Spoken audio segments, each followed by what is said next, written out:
पिछली वीडियो में हम लोगों ने देखा था कि किस प्रकार महमूद गजनवी के द्वारा सोमनाथ मंदिर को लूटा जाता है, उसके बाद अपार धन भारत से बाहर ले जाया जाता है। तो वहाँ तक हम लोगों ने डिस्कस कर लिया था। आज हम लोग देखेंगे 1191 ईस्वी से तराइन के प्रथम युद्ध।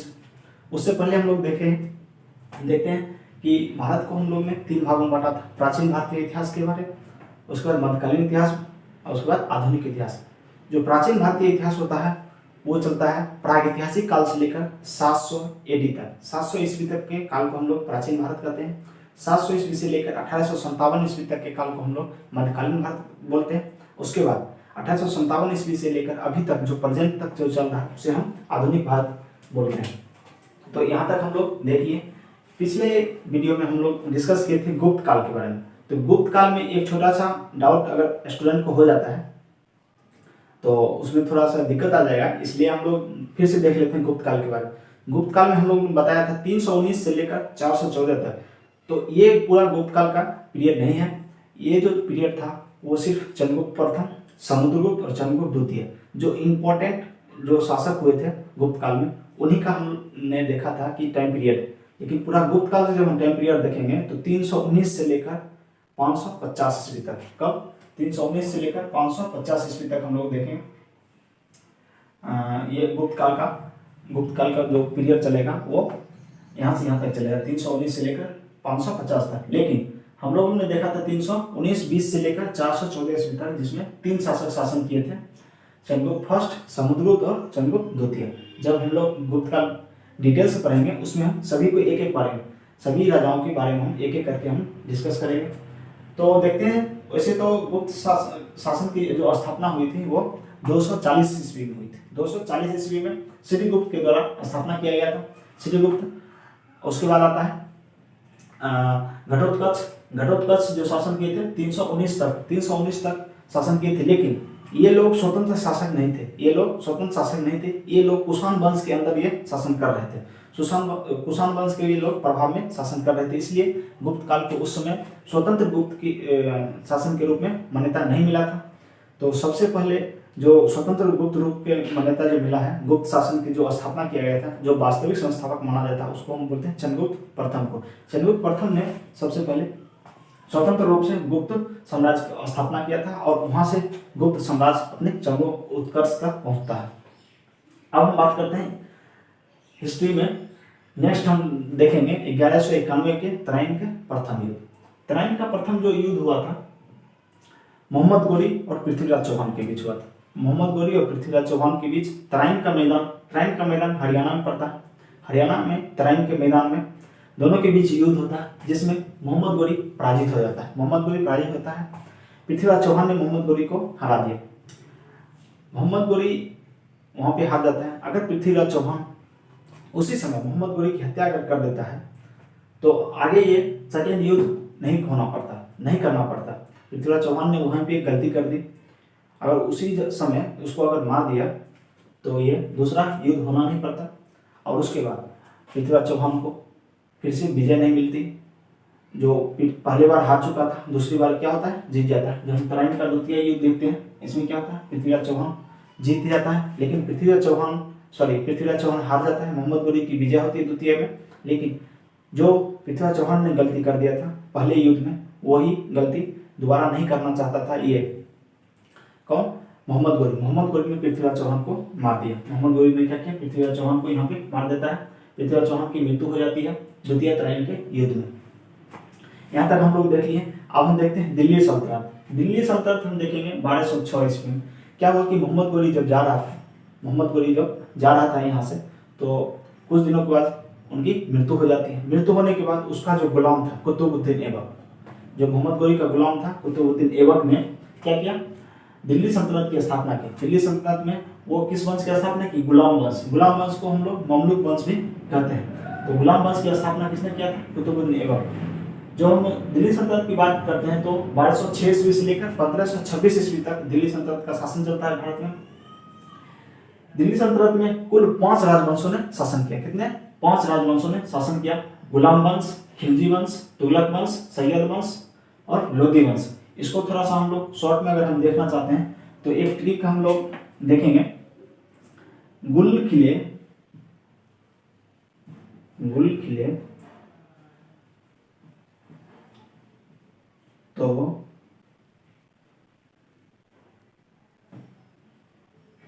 सैयद,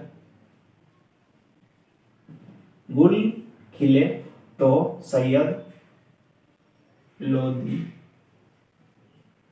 आए। गुल से हो गया गुलाम वंश, खी से खिलजी वंश, तो से तुगलक वंश, सैयद वंश और लोधी वंश। गुल खिले तो सैयद लोधी आए, गुल खिले तो सैयद लोधी आए। तो ये हो गया ट्रिक इसको याद करने का, जो 5 राजवंश ने शासन किया था किस पे, दिल्ली सल्तनत पे। जब हम लोग दिल्ली सल्तनत पढ़ेंगे तो सभी के बारे में एक एक करके हम डिस्कस करेंगे। गुलाम वंश, उसके बाद खिलजी वंश, खिलजी वंश में जलालुद्दीन खिलजी जिसका संस्थापक है खिलजी वंश का, खिलजी वंश में। उसके बाद आएगा इल्तुतमिश, इल्तुतमिश की बेटी रजिया सुल्तान, रजिया सुल्तान की मृत्यु जो है कैथल में वहाँ पे डाकुओं ने कर दिया था, कैथल जो हरियाणा पड़ता है। उसके बाद हम देखेंगे तुगलक वंश, गयासुद्दीन तुगलक ने तुगलक वंश की स्थापना किया था। उसके बाद हम देखेंगे सैयद वंश, सैयद वंश का जो संस्थापक था वो खिजर खां था, सैयद वंश हम देखेंगे। उसके बाद देखेंगे लोधी वंश, लोधी वंश का जो संस्थापक था वो था बहलोल लोधी, लोधी वंश का जो संस्थापक था बहलोल लोधी। लोधी वंश का जो अंतिम शासक हुआ इब्राहिम लोधी, जिसको पानीपत के प्रथम युद्ध में बाबर के द्वारा पराजित कर दिया जाता है और दिल्ली सल्तनत का यहाँ पे अंत हो जाता है। उसके बाद किस वंश का स्थापना हो जाता है, मुगल काल की स्थापना हो जाती है। तो जब हम लोग दिल्ली सल्तनत पढ़ेंगे तो उसमें हम डिटेल से सभी एक एक राजवंश के बारे में हम लोग डिस्कस करेंगे कि इस राजवंश में कितने शासक हुए, इन्होंने क्या क्या काम किया, ये सभी के बारे में हम लोग डिस्कस करेंगे। अब हम चलते हैं मुगल काल। मुगल काल की स्थापना जो होती है 1526 ईस्वी में होती है। बाबर ने मुगल वंश की स्थापना की, बाबर 4 वर्षों तक शासन किया। उसके बाद 1530 ईस्वी में उसकी मृत्यु हो जाती है। उसके बाद हुमायूं शासक बनता है। हुमायूं शासक बनने के बाद क्या हुआ कि जितना साम्राज्य बाबर ने छोड़ के गया था उस सभी को वो बरकरार नहीं रख पाया। उसके बाद क्या होता है कि मुगल जो शासन था उसमें क्या होता है कि हारना स्टार्ट कर देता है हुमायूं जो है हारना स्टार्ट कर देता है, क्योंकि बिहार का एक राजा था जिसका नाम था शेरशाह सूरी। शेरशाह सूरी ने क्या किया कि दिल्ली पे आक्रमण कर दिया। हम देखेंगे कि बिलग्राम का युद्ध कन्नौज पे जो होता है 1560 ईस्वी में, तो क्या हुआ कि उसमें जब ये हार जाता है तो वो छोड़ के यहाँ भारत छोड़ के वो उसको लाहौर की तरफ जाना पड़ जाता है, चीन की तरफ जाना पड़ जाता है। उसके बाद देखेंगे वहाँ पे जब वो 15 वर्षों तक भटकते रहता है, भटकते जब वहाँ पे जाता है तो उसके बाद क्या होता है कि वहाँ पे शादी कर लेता है। शादी करने के बाद वहीं पे अकबर का जन्म होता है। ये सभी चीज़ जो हम लोग डिटेल में देखेंगे मुगल वंश जब हम लोग पढ़ेंगे एक एक करके हम लोग सभी पे हम डिस्कस करेंगे। तो अकबर का जो जन्म होता है वो लाहौर के इलाका में ही होता है, तो वहीं से अकबर का जन्म होता है। उसके बाद 1555 ईस्वी में फिर से हुमायूं ने क्या करता है, फिर से आक्रमण करता है दिल्ली पे और फिर से वो शासक बन जाता है। लेकिन कुछ ही दिनों के बाद उनकी मृत्यु हो जाती है, सीढ़ियों से गिरकर उनकी मृत्यु हो जाती है। अब हम लोग डिस्कस करने वाले हैं विजयनगर साम्राज्य के बारे में। विजयनगर साम्राज्य जो था वो दिल्ली सल्तनत के समय में ही अपने चरमोत्कर्ष पे आया था। क्या हुआ था कि मोहम्मद बिन तुगलक जो तुगलक वंश का था, मोहम्मद बिन तुगलक के समय में क्या हुआ कि हरिहर और बुक्का नामक दो भाइयों ने विजयनगर साम्राज्य की स्थापना कर लिया था। 1336 ईस्वी में विजयनगर साम्राज्य की स्थापना कर लिया था और इस वंश का नाम जो हरिहर और बुक्का ने रखा था वो संगम वंश नाम रखा था। किस वंश का नाम रखा था? संगम वंश। उसके बाद 1347 ईस्वी में बहमनी राजवंश का भी उदय होता है, बहमनी साम्राज्य का भी उदय होता है। बहमनी वंश का संस्थापक था वो था हसन गंगू के द्वारा। ये भी मोहम्मद बिन तुगलक के समय में ही ये स्वतंत्र हुआ था। ये क्या हुआ था? दिल्ली सल्तनत से स्वतंत्र हुआ था। देखिए नॉर्थ भारत में जो दिल्ली सल्तनत चल रहा था उसी समय दक्षिण भारत में भी उथल पुथल चल रहा था। दक्षिण भारत में क्या चल रहा था? उथल पुथल चल रहा था। उसमें अंग्रेज आएंगे, इसके बाद अंग्रेज और फ्रांसीसी ये सब भी आपस में टकराते रहेंगे दक्षिण भारत में अपने वर्चस्व के लिए। तो उसके बाद हम चलते हैं वास्को डी गामा भारत क्यों आया? वास्को डी गामा भारत आने के पीछे क्या कारण था? क्योंकि होता क्या है कि वास्को डी गामा आने के पीछे बहुत बड़ा रीजन है कि उसमें जो था रेशम मार्ग के थ्रू ही यूरोप का एशिया से संपर्क था और एशिया से व्यापार होता था। भारतीयों का व्यापार जो है रेशम मार्ग के थ्रू, रेशम मार्ग जो है वो ईरान इराक इलाका से होकर गुजरता है, तुर्की के इलाका से होकर यूरोप तक जाता था। तो क्या हुआ कि ओटोमन साम्राज्य जो था, ओटोमन साम्राज्य क्या किया जाता है, तुर्की पे आक्रमण कर देता है। ओटोमन साम्राज्य जो है तुर्की का ओटोमन साम्राज्य वो क्या करता है, सिल्क मार्ग पे आक्रमण करके वो उसको जीत लेता है, मतलब सिल्क मार्ग को वो कब्जा कर लेता है। कब्जा करने के बाद क्या होता है कि व्यापार जो करता था उसमें वो ये तो टैक्स लगा दिया या तो जाने के लिए उसमें प्रतिबंधित कर दिया। तो अंग्रेजों ने सोचा या यूरोप वालों ने सोचा कि हम लोग क्यों ना दूसरा मार्ग की खोज किया जाए। तो इसी मार्ग की खोज के क्रम में वास्को डी गामा उससे पहले 1492 ईस्वी में, इससे पहले कोलंबस ने वहां से ढूंढना शुरू किया था, लेकिन वो भटक के वो अमेरिका चला गया। उसके बाद 1498 ईस्वी में वास्को डी गामा पुर्तगाल से वो अफ्रीका के नीचे होकर दक्षिण अफ्रीका जो नीचे लाया गया है वहां से वो चलना स्टार्ट किया था। तो वहां से वो उत्तम आशा अंतरित होते हुए वो भारत के तट पर पहुंचा। कहाँ पे, कालीकट के तट पे वो पहुंचा। वहां के राजा जमोरिन ने इनका भव्य स्वागत किया। उसके बाद क्या होता है कि ये वहां से कुछ मसाले खरीद के ले जाते हैं जो यूरोप के बाजार में 60 गुना मुनाफे पे ये बेचते हैं। तो वास्को डी गामा जो है भारत तक पहुंचने के लिए समुद्री मार्ग की खोज किया था। कई किताबों में लिखा जाता है कि वास्को डी गामा ने भारत की खोज की। तो ये चीज सही नहीं है, भारत तो पहले से ही था। भारत कोई मतलब खोया हुआ चीज नहीं था जिसको खोजा जाता। भारत पहुंचने तक क्या किया गया, समुद्री सीमा की खोज की गई। क्या खोज की गई, समुद्री सीमा। भारत के आने तक क्या हुआ, समुद्री मार्ग की खोज किया गया। तो अब उसके बाद हम देख लेते हैं पानीपत का सेकंड युद्ध। क्या हुआ कि 1556 ईस्वी में, जब 1555 में हुमायूं फिर से दिल्ली की राजगद्दी पर बैठता है, उसके बाद सीढ़ियों से गिर के उनकी मृत्यु हो जाती है। इतिहासकारों का कहना है कि हुमायूं का जिस तरह से जीवन उथल पुथल रहा, उसी तरह वो अपने लाइफ से वो चले गए, अपनी जिंदगी से वो हाथ धो बैठे सीढ़ियों से गिरकर। उसके बाद अकबर 1556 ईस्वी में अकबर मात्र 14 वर्ष के आयु में वो शासक बन जाता है। 1542 ईस्वी में अकबर की जन्म होती है। कहाँ, तो लाहौर के इलाका में जन्म होता है उनका। और 1556 ईस्वी में 14 वर्ष की अवस्था में ये शासक बन जाते हैं। शासक बनने के पीछे इनकी मजबूरी ये थी कि इनका पिता जो था वो मर चुका था और शासक कोई था ही नहीं, इसलिए इनको शासक बनना पड़ा। इनका जो संरक्षक था बैरम खान ने इनका संरक्षण किया। 1556 से लेकर 60 तक, यानी 4 वर्षों तक बैरम खान इनका संरक्षण रहता है। 61 में उनकी मृत्यु हो जाती है बैरम खान की। धीरे धीरे ये अपने आप में मतलब फिर से बड़ा हो जाएगा अकबर, और फिर शासन की बागडोर अपने हाथों में ले लेगा। तो ये पानीपत का द्वितीय युद्ध जो हुआ था, तो अकबर और हेमू के बीच लड़ा गया था।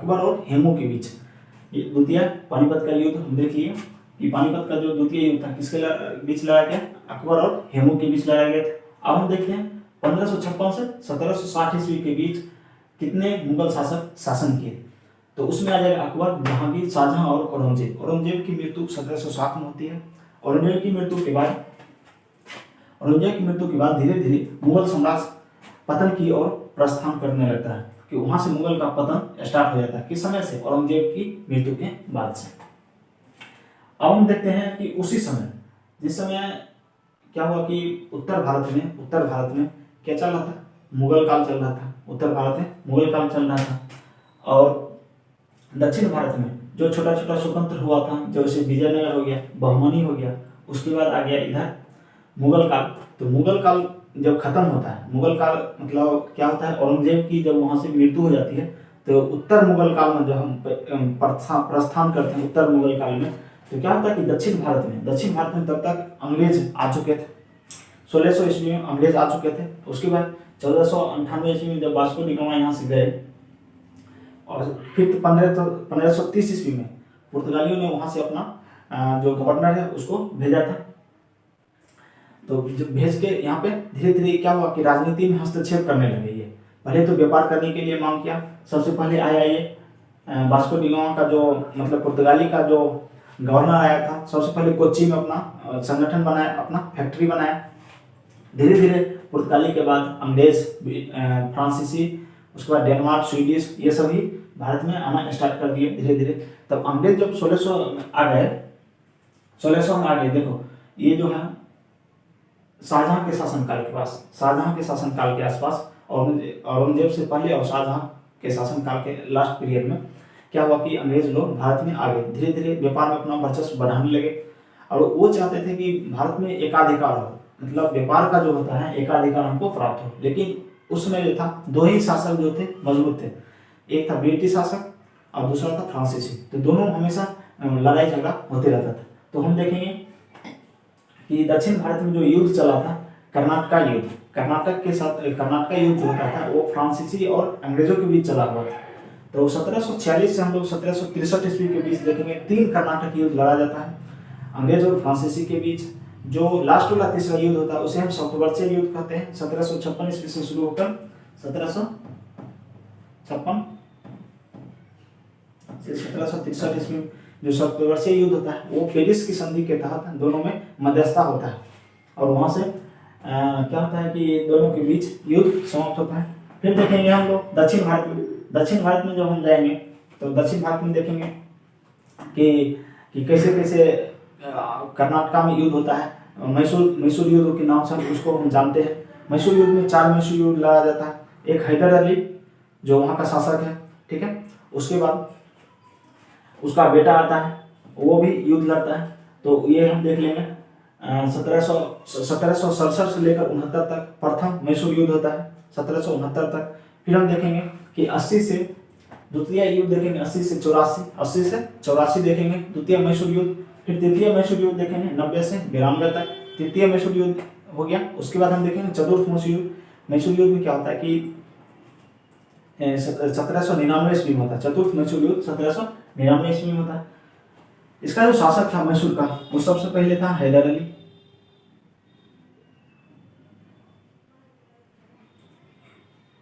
हैदर अली का बेटा होता है टीपू सुल्तान। टीपू सुल्तान हैदर अली जो थे वो प्रथम मैसूर युद्ध में इनकी पराजय हुई थी हैदर अली की। प्रथम मैसूर युद्ध 1767 से 69 ईस्वी में हुआ। 1769 ईस्वी में क्या हुआ कि मद्रास की संधि हुई। मद्रास की संधि के तहत प्रथम मैसूर युद्ध समाप्त हो गया था 1769 ईस्वी में। द्वितीय मैसूर युद्ध जो स्टार्ट हुआ था वो 1780 में।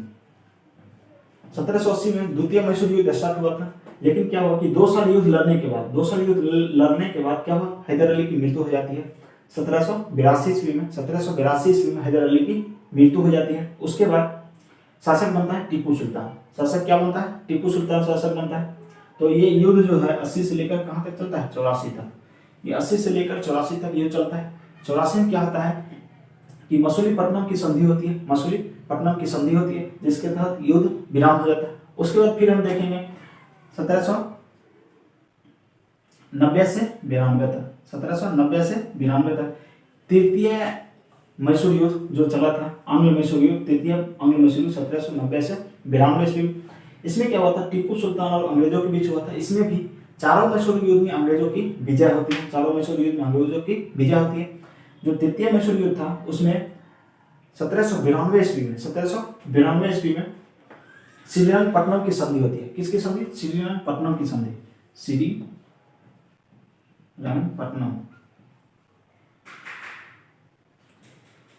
श्रीरंगपट्टनम की संधि होती है 1792 ईस्वी, तृतीय आंग्ल मैसूर युद्ध में। अब हम देखते हैं इसके बाद चतुर्थ आंग्ल मैसूर युद्ध जो होता है वो 1799 ईस्वी में होता है। कब होता है, 1799 ईस्वी में चतुर्थ आंग्ल मैसूर युद्ध होता है। इसमें क्या हुआ, टीपू सुल्तान की मृत्यु हो जाती है और पूरी तरह से अंग्रेजों के अधिकार में आ जाता है मैसूर पे किसका कब्जा हो जाता है, अंग्रेजों का। तो ये लोग हम देख लिए दक्षिण भारत में ये सब घटना घट रही थी उस समय। अब हम फिर आ जाते हैं 1739 में क्या होता है, नादिर शाह का भारत पर आक्रमण होता है। क्या हुआ कि उस समय जो अंग्रेज लोग भारत में आए तो अंग्रेज लोग को पता नहीं था कि मुगल जो वंश है कितना शक्तिशाली है, क्योंकि सेना तो इसके पास ढेर था। सेना तो मुगल शासनकाल में बहुत अधिक मात्रा में था। तो अंग्रेज लोग ये समझ नहीं पाए थे उस समय कि इसने ये नहीं समझ पाए थे कि जो मुगल का सेना वो कितना शक्तिशाली है। ये उस समय उनको पता नहीं था अंग्रेजों को। लेकिन तब पता चल जाता है जब नादिर शाह अपने 1.5 लाख की सेना लेकर, भारत में 1.5 लाख की सेना लेकर, और मुगलों की लगभग 5 से 10 लाख सेना को वो रौंद के चला जाता है। 5 से 10 लाख की सेना को वो रौंद के चला जाता है। तब अंग्रेजों को समझ में आता है कि मुगल जो है सिर्फ इनके पास सेना है, लेकिन ये ज़हनी तौर से जो शासक की जो शक्ति होती है वो बहुत ही कमजोर है, जो लीडर है इसका उतना स्ट्रॉन्ग नहीं है। तो ये किसको समझ में आ जाता है? अंग्रेजों को समझ में आ जाता है। इसलिए वो धीरे धीरे वो अपना पैर पसारने लगते हैं भारत में। तो 1739 ईस्वी में नादिर शाह ने भारत पर आक्रमण किया था। उस समय मुगल राजवंश जो था मोहम्मद शाह के समय में नादिर शाह का भारत पर आक्रमण होता है। तो नादिर शाह भारत से कोहिनूर हीरा लेकर चला जाता है। आता है वो सिर्फ लूटने के लिए, धन लूट के, और यहाँ से चला जाता है। वह इतना धन लूट के गया कि नादिर शाह कहाँ का था? ईरान का। फारस की खाड़ी जो है ईरान से आया था।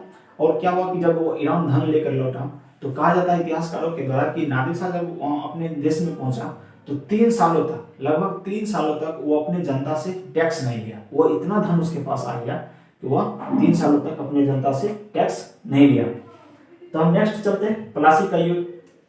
प्लासी का युद्ध 1757। जब 39 में अंग्रेजों ने देख लिया कि क्या हुआ कि मुगल शासन कमजोर पड़ने लगा, कमजोर पड़ने लगा। उसके बाद बंगाल का नवाब कौन था? सिराजुद्दौला। बंगाल का नवाब सिराजुद्दौला था।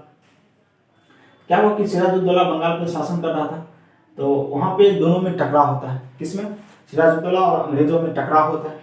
जो ब्लैक होल की घटना घटती है, ब्लैक होल में क्या हुआ कि सिराजुद्दौला ने कुछ अंग्रेज सिपाही को उसमें भर्ती करके एक बंद कमरा में बंद करके और उसको छोड़ दिया। कुछ समय के बाद जब निकला तो उसमें से बहुत कम ही आदमी बच पाए। तो क्या हुआ, उसी घटना को देखते हुए प्लासी का युद्ध हुआ। प्लासी का युद्ध 1757 में लड़ा गया था। उस समय जो अंग्रेज का सेनापति हुआ करते थे लॉर्ड क्लाइव के सेनापति के अध्यक्षता में क्या हुआ कि प्लासी का युद्ध लड़ा गया था। प्लासी के युद्ध में जब हम लोग बंगाल के बारे में पढ़ेंगे तो उसमें ये चर्चा किया जाएगा कि प्लासी के युद्ध के बारे में कौन कौन इसमें शामिल हुए थे, कौन कौन इसको धोखा दिया था। जैसे हम मीर जाफर देखेंगे, किसका सेनापति था? जो इसका सेनापति हुआ करता था प्लासी के युद्ध में, तो वो धोखा दे देता है। उसके बाद युद्ध हार जाता है। तो यहाँ से हम देख लिए प्लासी का युद्ध। प्लासी जो है वो पश्चिम बंगाल में पड़ता है। प्लासी जो जगह है, देखिए जितना भी युद्ध हुआ है वो सभी जगह के नाम पर हुआ। जैसे हम देखेंगे तराइन का प्रथम युद्ध, तराइन एक जगह है जो हरियाणा में पड़ता है। उसी तरह प्लासी एक जगह है जो पश्चिम बंगाल में पड़ता है। तो 1757 तक हम लोग देख लिए थे। अब हम देखेंगे 1737 में बॉन्डीवास का युद्ध। क्या होता है कि ये निर्णायक युद्ध साबित हुआ। फ्रांसीसी और ब्रिटिश के बीच यह निर्णायक युद्ध साबित हुआ। इसमें निर्णय हो गया कि भारत पर शासन जो व्यापारिक तौर पर शासन करेगा कौन करेगा, उसमें व्यापार का जो एकाधिकार होगा भारत में किसका होगा। तो ये निर्णायक युद्ध बॉन्डीवास का युद्ध लड़ा गया था, फ्रांसीसी और अंग्रेजों के बीच लड़ा गया था। इसमें क्या हुआ कि फ्रांसीसी बुरी तरह से पराजित हुआ और भारत पर सिर्फ अंग्रेजों का वर्चस्व कायम रहा। जो व्यापारिक तौर पर था, उसके बाद राजनीतिक में भी हस्तक्षेप करने लगा अंग्रेजों ने। उसके बाद हम देखते हैं 1767 से 99 तक हम देख लिए हैं हैदर अली के बारे में, ये जो मैसूर युद्ध लड़ाया गया था। अब हम नेक्स्ट वीडियो में जब हम लोग देखेंगे तो इसके बाद हम लोग 1767 से 99 तक, उसके बाद हम लोग देखेंगे किस तरह से आगे शासन बढ़ता है धीरे धीरे। उसके बारे में हम लोग नेक्स्ट वीडियो में चर्चा करेंगे। आप लोग 1 या 2 बार वीडियो को देखिए, और जितने भी टाइमलाइन हम लोगों ने बताया है, आज हम लोग पढ़ा है कि तराइन का प्रथम युद्ध कब हुआ, मुगल काल कब स्थापना हुई, संकल्प काल में कौन कौन राजवंश थे, ये सभी हम देखे। पानीपत के द्वितीय युद्ध देख लिए और नादिर शाह का भारत पर आक्रमण देख लिए, ये सभी हम देख लिए। नेक्स्ट वीडियो जब हम लोग आएंगे लेकर तो फिर हम देखेंगे 1799 के बाद, जब उसके बाद हम लोग देखेंगे कि किस तरह से सिख युद्ध होता है, अंग्रेजों के साथ सिख युद्ध। अभी हम देख लिए मैसूर का युद्ध देख लिए, उसके बाद हम सिख युद्ध देखेंगे, फिर मराठा युद्ध भी देखेंगे साथ में। तो वहाँ से हम लोग नेक्स्ट वीडियो में स्टार्ट करेंगे। उम्मीद करते हैं कि आप लोग को ये वीडियो पसंद आएगा। तो फिर मिलते हैं नेक्स्ट वीडियो में, तब तक के लिए जय हिंद।